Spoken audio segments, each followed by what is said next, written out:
Good Thursday morning to you. I'm meteorologist Elizabeth Copeland. As we head out the door today, maybe a good day to download our free Storm Tracker weather app from the App Store. We have quite a bit of active weather moving in.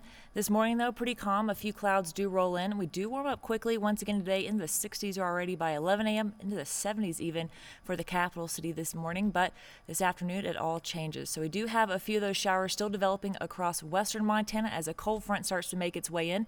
That moisture is going to keep pushing in that area until lunchtime. That's where we're going to see a little bit more of that activity start to ramp up. 1 p.m., 2 p.m., we'll start to see a few of those stronger storms develop through the south and west part of the state just ahead of that cold front and move quickly through the north and east. Very similar track to what we're used to with these stronger storms and severe weather right between Great Falls, Lewistown, and to the east of Lewistown.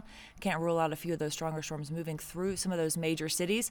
And then this evening, we'll still see some of those localized heavy downpours, which is why we see some of those purples and reds, which is that heavy rain embedded in some of those storms, and that moves out, and we'll have another round of showers pushing through later tonight into early tomorrow morning. Another band of heavy rain pushing through the early morning hours tomorrow morning. Temperatures take a drop as that cold front moves through, so that's why we have some higher elevation snow, mostly accumulating above 5,500 to 6,000 feet, a couple of inches expected overnight. So keep that in mind.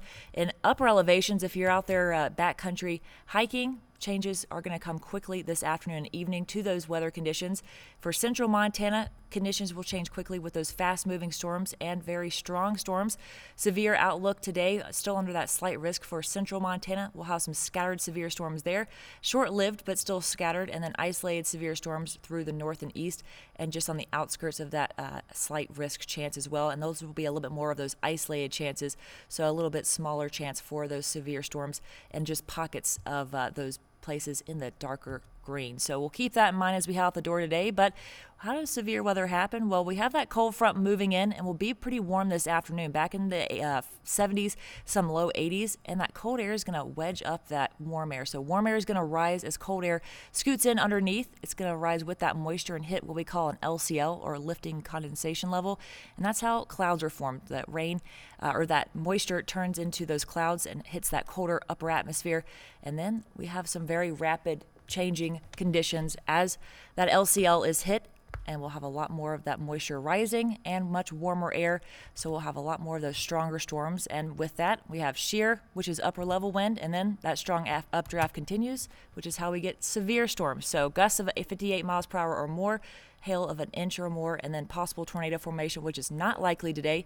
We can't rule out that, especially for the north and east later this afternoon. So we have all those ingredients today. Again, 70s, even some 90s across the north and east. A lot of that warmth and a lot of that moisture, especially through midday in north central Montana and central Montana. We expect those stronger storms to develop through the afternoon and move to the north and east. We have quite a bit of that moisture overnight as well. So threats do include that gusty wind, which is going to be behind the cold front and within those stronger storms. Hail up to an inch or larger.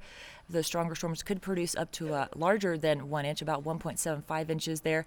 And then flash flooding possible with localized heavy downpours and then that overnight rain as well. So we'll keep you updated throughout the day.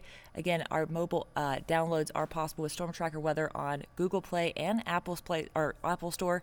So keep that in mind as you head off the door. We are watching quite a bit of that active weather through this afternoon and evening.